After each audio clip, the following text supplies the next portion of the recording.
phrase that days will come when you'll see a better version of yourself. Well, the Bible does more than giving you a better version of yourself. I want a better version of God about myself, not just a better version of myself the way I am. Okay. So it's used in the discipline of psychology.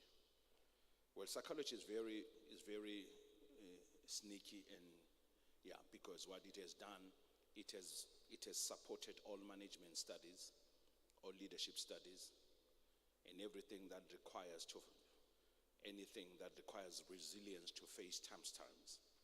So psychology. So we do find academically at school, some of us have worked with that, where managers and leaders have got to know how to motivate themselves, motivate to perform. Particularly when a company or an organization has set goals and objectives, KPIs and KPAs. Therefore, they then calculate the amount of motivation you need. They don't just stop at calculating the amount of skill and capacity you need to achieve the goals. Therefore, back in the days, organizational development is going to make sense in a minute.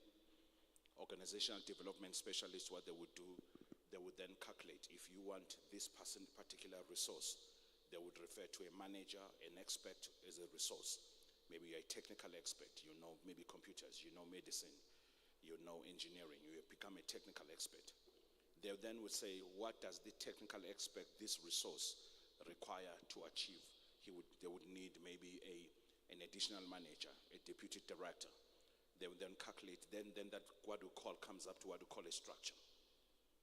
Structure is a reflection of a calculation by organizational specialists of what you would need to achieve the goals the company has. Okay, so when the company has goals, they then calculate, they then check what you need to achieve those goals. Okay, so therefore they would say maybe we need a secretary, you need a driver, you need a car, you need an office, you need a researcher, you need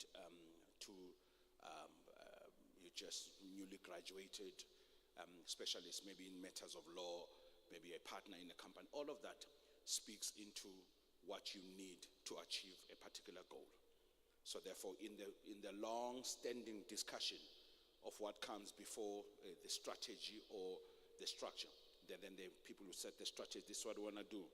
We want to have a market penetration like that. We want to start accumulating business. They call it business development.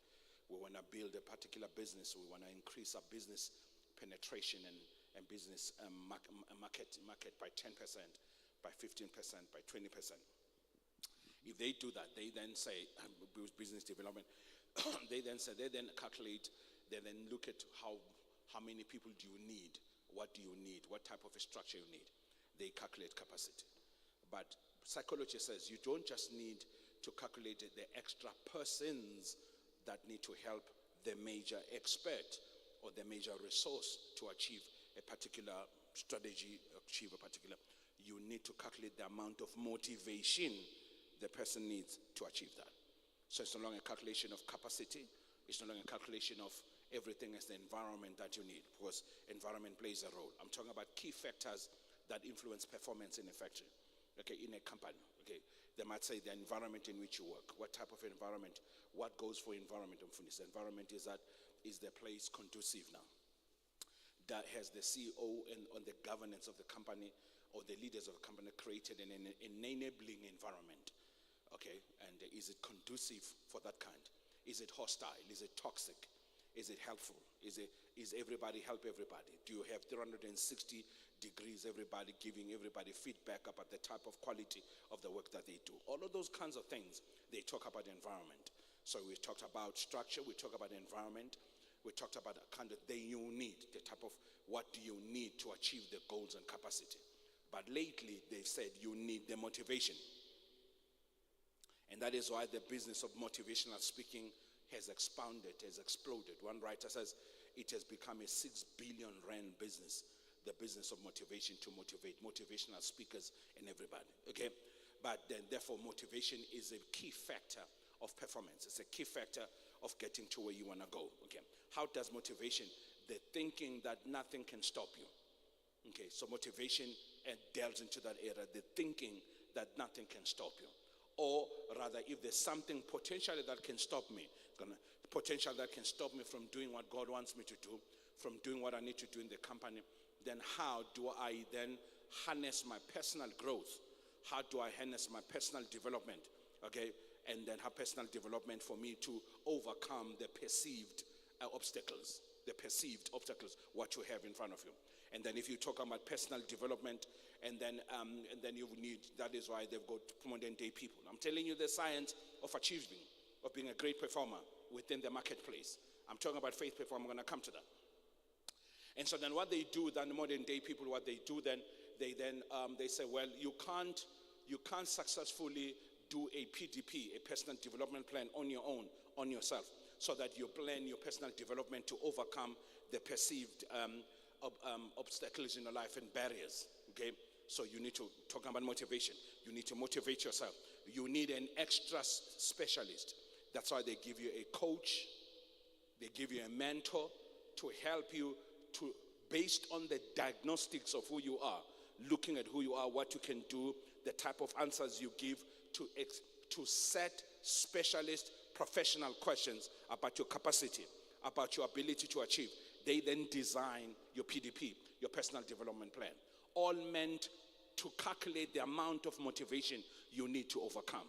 So the discussion about motivation has become a managerial talk, has become a boardroom talk. So if they're given to you because there's no promise. I don't know if you understand.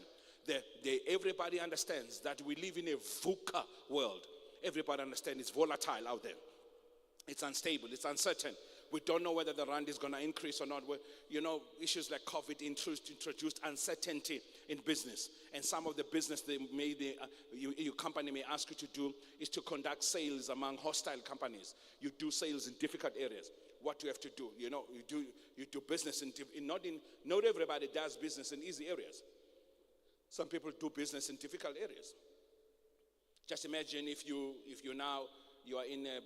doing sales and medical equipment sales and medical supply sales, and you've got to go to doctors. You've got to go to all these townships and find doctors. Drive through areas and townships that are dangerous to get them. So you're doing business, sometimes in an area that requires high level of safety. Okay, so not everybody does that. So you need motivation for you to overcome the perceived challenges, the problems you see that can stop you from doing what you need to do. I need to be motivated. I need to talk to myself daily that I can do this. I can overcome this. I can be who I need to become. Because at work, the amount, because I used to get distressed. Everybody get distressed. People get distressed. And the option of not being motivated is sometimes, and sadly so, is the fact that there's depression at work. And if you study depression, even in South Africa and the whole world, and look at the number of people who get depressed because of problems at work, the number is increasing. That's why there are many layoffs. People get layoffs because the environment is toxic and you can't do what you need to do. You don't have support at work. Everybody is taking away from you instead of giving you. You don't have a supportive boss. That's all an environment. So motivation has become a boardroom discussion. So that is why they take you to a strategy course. That's why they take you to a team building session, because they want to develop the motivation, the level of motivation for you to do this. Okay? So it's true in life, somebody can give you a position, but you may never be motivated to take that position. Okay? So you need motivation. You need that gumption. You need that extra dose of energy. Okay? You need that extra dose of get up and go. And to an extent that you become very creative and very independent of your work, you can start to do the work without being pushed. We are highly motivated. Those are signs of being highly motivated. I'm taking a long way to come to my biblical talk, but it's helping. It's going to help someone. Okay, so motivation is like that, and it doesn't only become a boardroom talk motivation. It becomes a school issue motivation. If you have a daughter or a son in matric, you've got to motivate at school. Not even in matric, you've got to motivate your son, and bring all kinds of things that's going to increase the level of motivation. If you give them a phone, if motivation is going to contribute to the phone, you get them a phone so that they become motivated, so that they can focus on the job at hand, that they can get the job done, they can get through the stuff that needs to be done. and things. So now the matter of motivation becomes very important. Otherwise, you lay around, lazing around, and not doing anything. And dare I say, the motivation that I'm talking about is not just a motivation to think, it's a motivation to act. Okay? It's a motivation to act. It has become a boardroom. The thinking and the discussion of motivation is consuming people in businesses. It's a boardroom discussion. Companies are paying for things that are going to make them motivated. And that is why the business of motivational speaking has increased. So we need to see it for what it is. So what has happened over time, not in a bad way, is that because the motivational business has increased, we who are working in particular companies, we have thought that we can maintain our spiritual life through motivational speeches at work. And yet we can't. You're going to need faith motivation. Not just motivation from a workplace, what we call a workplace motivation. It's good for you to be motivated, to tell you how you can get the job done, how you can address, toxic environments, because we are taught all kinds of things. How you can deal with negativity from, particularly if you're in a company in sales and company that's in public, and you're getting all of this, hard feedback from social media that is hounding you. This feedback of social media that is talking bad about your company, and you got to survive, navigate, and provide PR and professional, and provide PR work and all of the negative responses you've got to correct. It's a feedback that's coming back to the company, maybe based on the quality of product that you're giving. Everybody's facing that now. You can't avoid that. And that is why you must jumpstart. You must be motivated to continue to do business in the midst of negativity. One of my personal, if you ask me, I shouldn't say it, but one of my personal companies that I'm studying for the past 3 years, that I'm watching how they respond to extreme negative media intrusion. I mean, their name is in tatters, in pieces. They've dragged them through the mud. They've broken them down every day. There's a bad story about them. It's a company called Boeing. They make aeroplanes. Boeing, because 2 of their planes, 737 MAX, they went down. And Boeing, if you check up in their social media, they go through negatively. They're now building a new plane, 777X, and that plane is taken. They had to do the program, to get it certified, had to be stalled for 5 months. I mean, every day, they're getting negative reviews. I mean, negative. And guess what? Their share price is still increasing. I love it. I love Boeing. I studied that. Okay, because so therefore you've got to know how to survive. Talking about motivations. You've got to know how to survive. So don't come tell me. So at the end of the story, not in a bad way, you will not. So the intention of the lesson, remember the lesson must have outcomes. So at the end of the lesson or during the lesson or post-lesson, so you must come to a place, 5 things that has happened in your life. 5 things you must arrive. I'll tell you what I'm trying to do. Number 1, 5 things must happen after I've taught you about motivation. Number 1, you must not give up easily. You must not give up easily. Number 2, you must never, ever, ever have excuses for job not done. Number 2, never, ever have excuses for job not done. Number 3, it must take you a lifetime to blame someone for the things you haven't done. You must think about it. You must not be quick to blame people. It must take you a lifetime. Number 3, to blame. Number 4, learn to hold yourself accountable. Learn to hold yourself accountable. We're talking about motivation. Learn to hold yourself accountable. To say, you did not do it. You are wrong. It will help you not to blame other people, not to jump on other people. If you know the motivation, I'm going to talk about, okay, the motivation, faith motivation, I'm going to explain it. I've not told you what it is yet. Okay? I'm just laying down a scenario. Okay? Motivation. So you must never excuse yourself. Don't give yourself a free pass.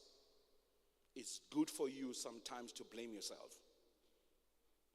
It's good for you to blame yourself, because how else are you going to grow? I'm true to myself to blame myself. I love myself to do something about the blame.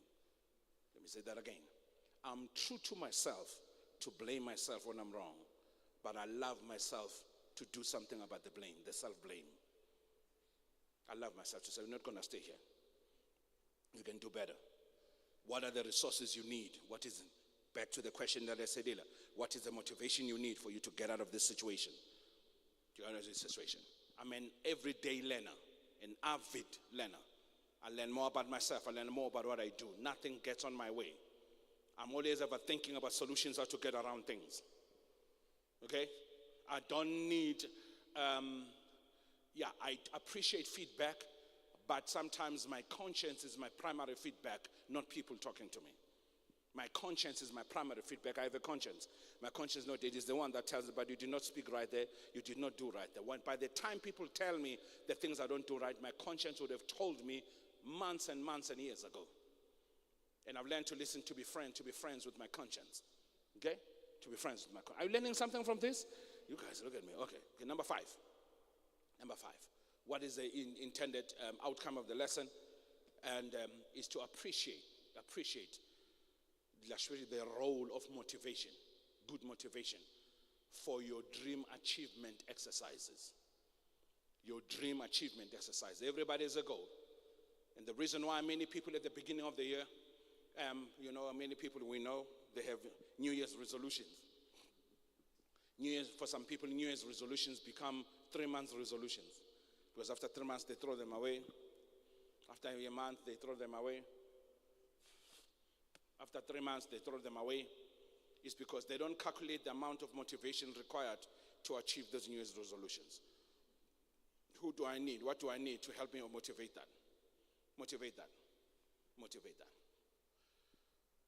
You will find people and friends who have a low or a non-existent healthy conversations with themselves.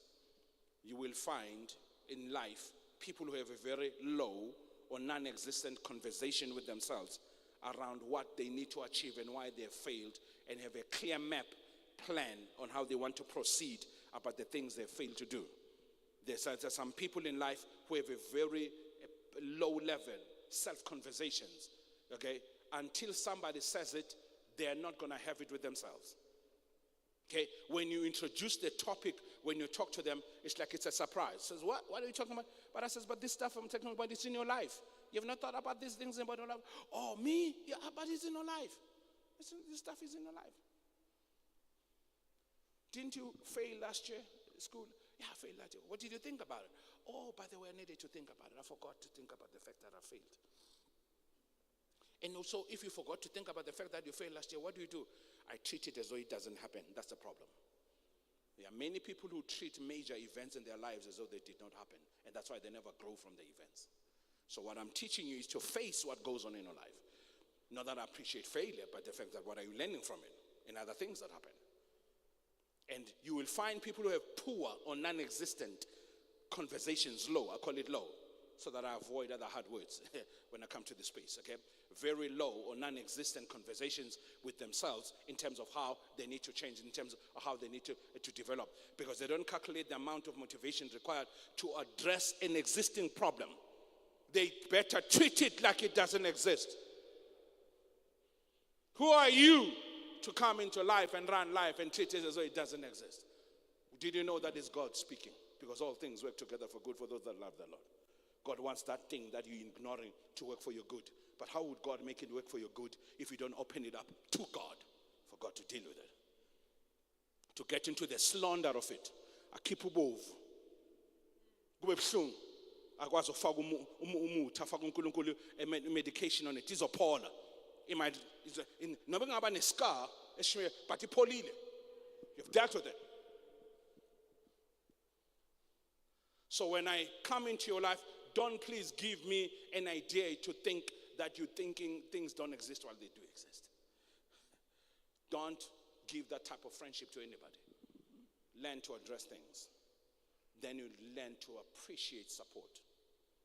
You will never truly appreciate people's support until you allow them to come into spaces that you are personally unable to manage yourself. That you can't do anything about. You fail. So we're talking calculating motivation. Are you sold out to the thinking of motivation now? Okay, now that you're sold out, I can come back to the Bible now because I need to teach. I'm not a psychologist. I'm not a psychologist, by the way. I'm just giving you a rundown. So discipline number one, aside of motivation, number one is psychology. The second discipline of motivation is medical. When you're facing a disease and people tell you, you're going to get over, they try to motivate you to say, if you do certain things, it's in the health space, particularly if you want to lose weight or you're facing a medical condition, they tell you, motivation, you need the motivation. You need the motivation to keep on training, to keep on working on your health, keep on working on things and working on stuff. That's health discipline. Number three, academic discipline. Academic discipline. Academic discipline, because studying is hard. To register for a course or for a degree or anything like this is very hard for you to be, particularly if you're busy in life. You've got children, you've got kids, you've got things going on, you run a business, you run a very tyrannical, a very adverse, a hard work schedule. You've got to come back at work at 7 o'clock, you've got to cook for family, you've got to be a wife, you've got to be a husband, you've got to be a mother, and then you've got to wash clothes and make sure everybody's ready for tomorrow. By the time you finish, it's 10 o'clock, you're tired. That's the first time you open your books. It can be difficult to finish a course. It can be very difficult. You need motivation to study. You do need motivation to study. And sometimes to pull yourself away from television, to pull yourself away from social media, and then from phones, from WhatsApp, and sit yourself down. Sit yourself down and do the work.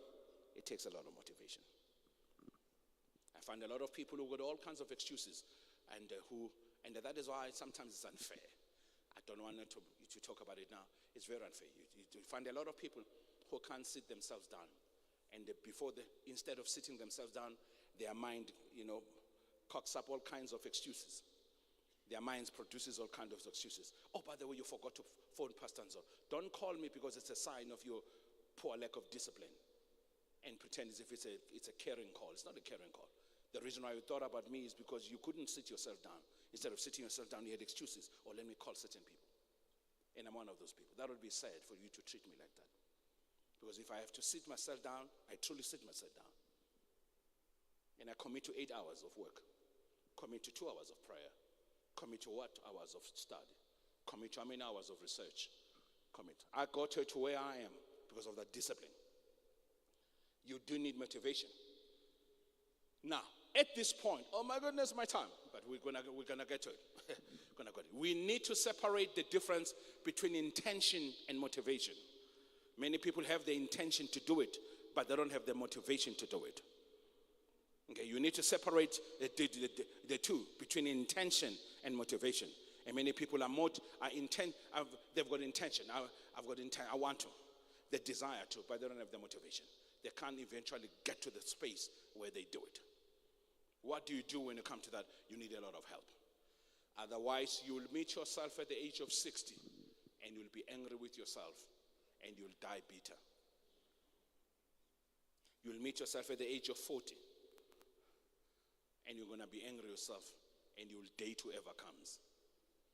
And that's you'll meet yourself at the age of 30, and you'll be angry with yourself, and you take any job that comes. If you're not going to comply with the requirements of the things that you need to be motivated daily. So Paul says here, I'm going to read it from the TPT so that I can be very biblical as I close. Okay. He says, verse number 8, faith motivated Abraham to obey God's call and leave the familiar to discover the territory he was destined to inherit from God. Faith motivated Abraham. Faith. So this is what we call faith motivations, motivated by faith. That should be a daily word. Faith motivations. That should be a daily doing, faith motivations. It's part of our program offerings. And I told you that we'll tell you more about it. It's part of what our programs offers, the program I run, faith motivations, to motivate you daily. Okay? He says to leave the familiar. That way to leave, which means to walk away from the familiar. Okay? So the familiar things. In simo ositshwayele. Now let's look at some characteristics of the familiar. What if the familiar is what the family? It says to leave the familiar, to leave what he's familiar with, and to go to the next level, to what God has for him. Okay, so faith motivation makes you to leave the familiar and lean more towards God's promises for your life. Okay? Let me read that. I'm going to come back to that, the familiar story. Probably close with that because my time is about to be up. But let me read something else that you need to know. It says, let me read verse 8. I'm reading from the TPT now. 8, 9, and 10. Faith motivated Abraham to obey God's call and leave the familiar to discover the territory he was destined to inherit from God. So he left with only a promise. Only a promise. He left with only a promise. With only what? Without even knowing ahead of time where he was going. He left with only a promise. I'm going to come back to that a little bit. That's all he had, only a promise. Okay, so faith derives its motivations from only the promise. Yeah. So for faith motivation to make sense to you, we must find the promise-making God for me to be the motivated thing on earth. Oh my goodness, I love it. I love your word. Let me say that again. You need to find the promise-making God for you to be the most motivated thing on earth. Tap your neighbor on the shoulder and say, I'm the most motivated thing on earth. Tell your neighbor. Say out after me. I'm going to exercise. We're going to run the exercise. Say after me. Tap your neighbor on the shoulder and said, I'm the most motivated thing on earth. Answer and say, give me some of that motivation.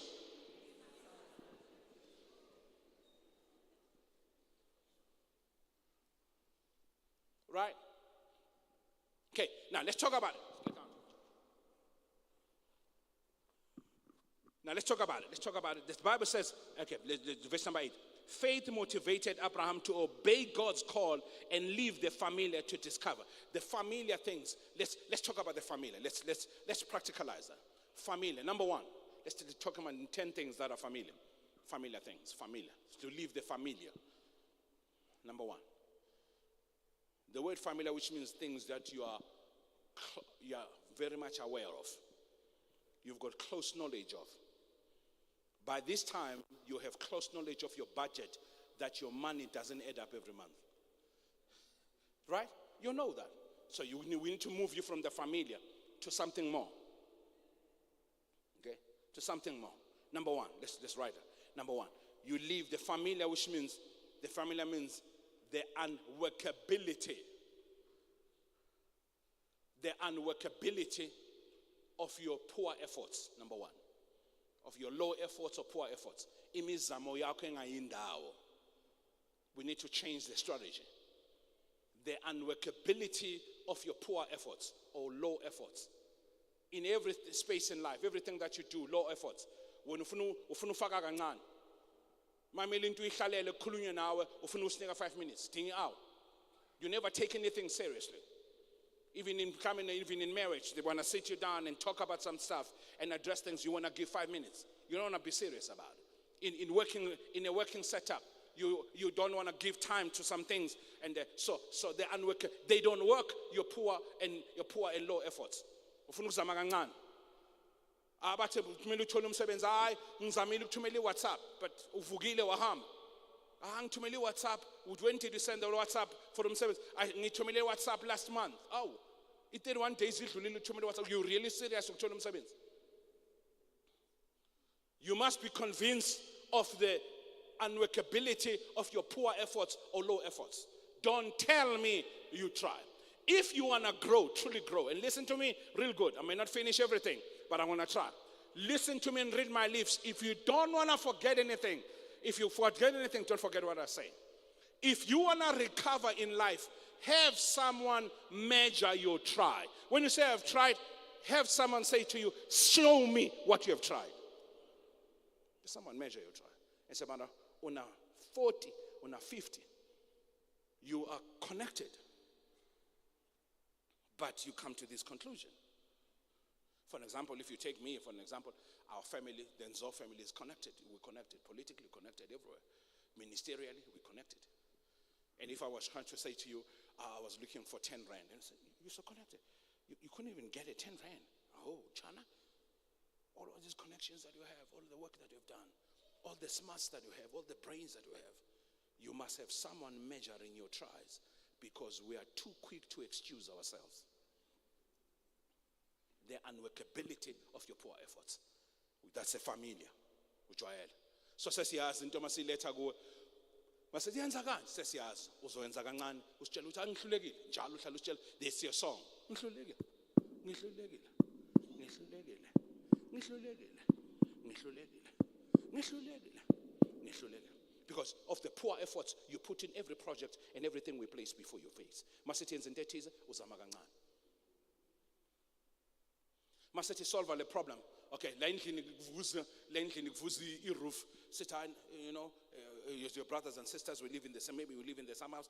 Please, please make sure you find someone to fix the roof. Masbuya usethi did you find someone to fix the roof? He said, oh, by the way, the roof is nkotliwe yazi. He said, "Kokhohliwe wenzani?" "Oh, bengihlele elangeni." "How?"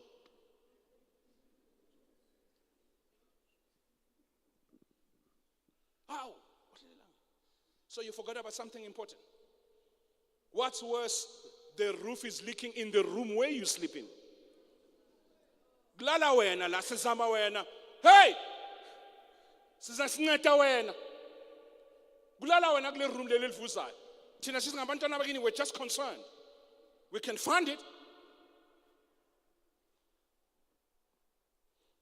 You'll find out in life, it's difficult to help someone who has given up in life.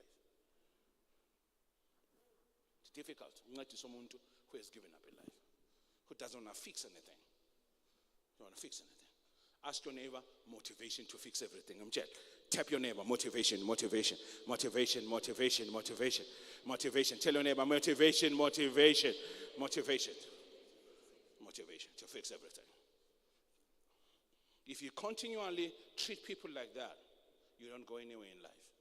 I don't want to be in your life, because what you effectively do, you draw every people to your low level of living.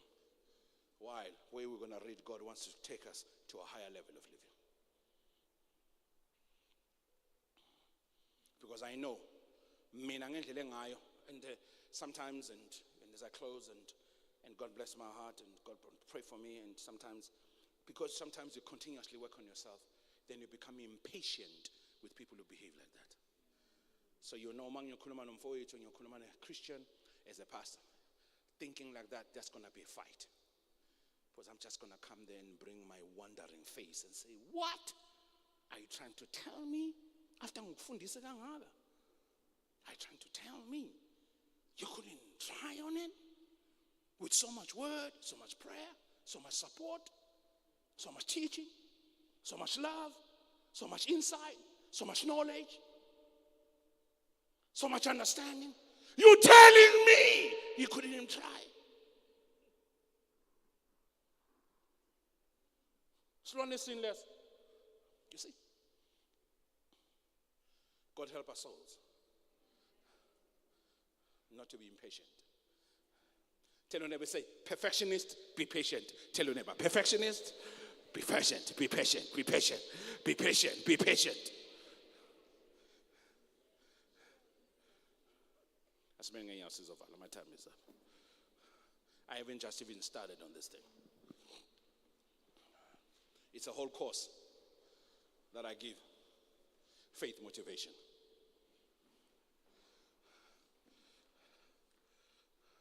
Stand up. I know you're thinking. Tap your neighbor and say, I'm the most motivated thing on earth. Tell your neighbor. Say, I'm the most motivated thing on earth. Say after me, I'm the most faith-motivated thing on earth. Answer and say, please give me some of it. And give God praise, somebody. Give me some of it. Share it. I want a piece of that motivation.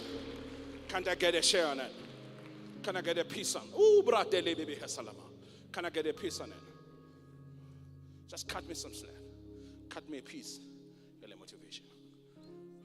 Manga yidla this morning. Whoo! Ngidla motivation onayo. Whoo! Ngizophuma la senjam. Ngiyofaka ama CV Sunday. Angeke ngilinde Mondays. Mangadli phathi piece motivation oyidlile ngizophuma la senjam. Ngithi ekhaya bathi bakulindele ngithi angibuyi ngiyobuya ngo5 bathi uyapi ngiyofaka ama CV. Uyithathe phi imali yokwenza ama copies? I had to find it because I got myself some good motivation. Ngiyofaka ama CV. Ngiyolahlela ama CV. Ngiyolahlela ama CV. Buza umakhe wena ulahlelana. From today, mbuze from today ulahlela.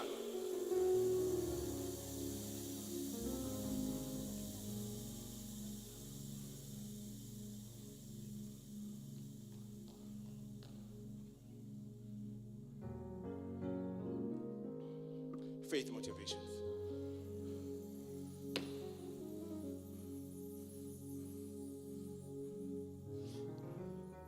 So I just thought as a preacher, as they say, I'm going to speak some good English, as a nascent preacher who's well versed with modern ways of living, I just thought it necessary to bring the subject of motivation to my sermon, to provoke